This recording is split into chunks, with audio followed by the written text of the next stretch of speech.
Dans ce nouveau programme, je vais vous commenter l'épisode 62 de votre série Le choix de Juana. Let's go! Tout commence avec Margarita qui s'en va faire une petite balade en compagnie du fils de Juana. Elle est heureuse de pouvoir promener son petit-neveu. Pendant ce temps, Paola rôde sur les parages. Elle les voit ensemble en train de se promener étant heureux. Ensuite, elle décide de sortir de son véhicule étant masquée du visage pour brouiller les pistes, afin de les suivre discrètement. Cette dernière se rend chez Memo, et ils sont accueillis chaleureusement. Pendant qu'elle observe les fleurs, Pepito arrive par derrière et lui fait peur avec une petite bousculade. Les deux se retrouvent et commencent à causer ensemble. Margarita est là pour acheter des fleurs afin d'embellir leur maison. Cependant, ils abandonnent l'enfant tout seul et s'éloignent de lui. Pendant ce temps, Paola rôde dans les parages de manière discrète. Elle aperçoit le bébé étant tout seul, et c'est une bonne occasion pour elle. Et donc, elle profite de l'indiscrétion de tout le monde pour s'approcher du bébé. Ensuite elle prend possession du bébé, et s'en va de manière imprévisible, sans que personne ne s'en rende compte. Pour l'instant, son plan est un succès. Après avoir fait ses choix, Margarita revient pour payer l'achat. Lorsqu'elle jette un coup d'œil, elle n'aperçoit plus le bébé. Tout de suite, elle commence à paniquer. Tout le monde se rassemble pour savoir où le bébé se trouve. Par contre, Margarita a très peur. Elle contacte Juana pour présenter ses excuses. Mais cela ne réglera pas le problème. Tout le monde commence à fouiller partout. Paola de son côté se dirige rapidement vers son véhicule pour fuir avec le bébé. Mais, elle est stoppée sur son chemin par les femmes du quartier qui l'ont remarquée de loin. Chacun sort de son coin pour savoir ce qui se passe. Paola est ainsi encerclée par la population et n'a pas d'échappatoire. Ensuite, Margarita arrive étant stressée et la voit avec le bébé. Puis, elle crie le nom de Juana, pour que cette dernière sorte et vienne prendre son bébé dans les bras de cette femme sans cœur. Lorsque Juana arrive, elle voit Paola avec son fils en main. Elle lui prévient que si son fils a quoi que ce soit, elle le regrettera. Mais Paola n'a pas l'air de réagir. Juana continue à l'avertir qu'elle est capable de n'importe quoi si elle ne lui rend pas son enfant.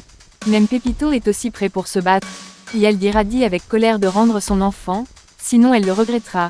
Tout le monde est contre Paola, et elle n'a pas d'échappatoire.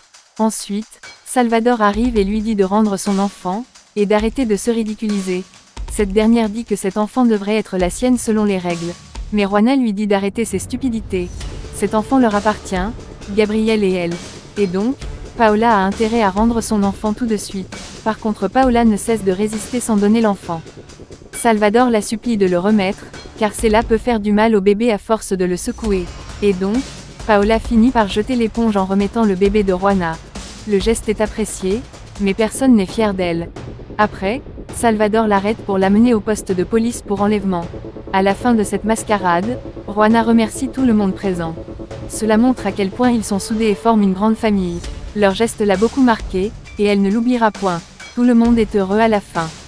Plus tard, pendant que Jenny est en train de se préparer pour son mariage en compagnie de sa fille Juana, Josefina arrive et dit à Jenny qu'elle a de la visite.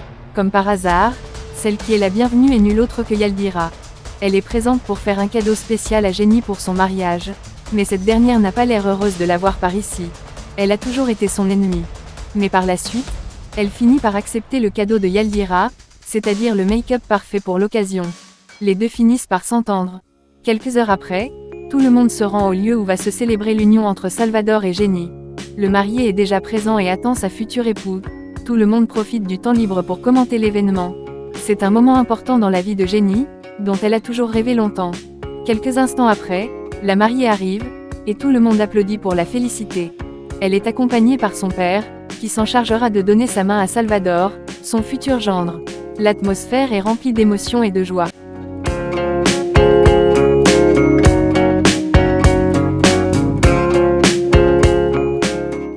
Après cette étape, le maire prend la parole, et leur demande si les deux s'aiment et désirent se marier. Les deux acceptent avec joie.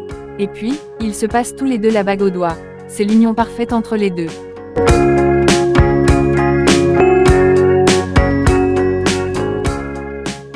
De son côté, un homme s'en charge de venir tuer Gabriel dans sa cellule. Heureusement, Gabriel finit par le coincer par derrière, et trouve une solution pour le dominer. Ensuite, il crie fort pour que les gardiens de cellule viennent voir de quoi il est question. Après leur venue, les gardiens embarquent l'homme en question. Mais tout ceci n'est que le plan d'un de ces gardiens, qui est chargé d'éliminer Gabriel en prison. Pendant ce temps, Salvador est en train de célébrer son union avec Jenny, sans être au courant de ce qui se passe du côté de Gabriel. Du point de vue de l'analyse, je crois que Jenny mérite d'être heureuse avec Salvador, après tout ce qu'elle a vécu. Et vous, qu'en pensez-vous de cette union entre les deux?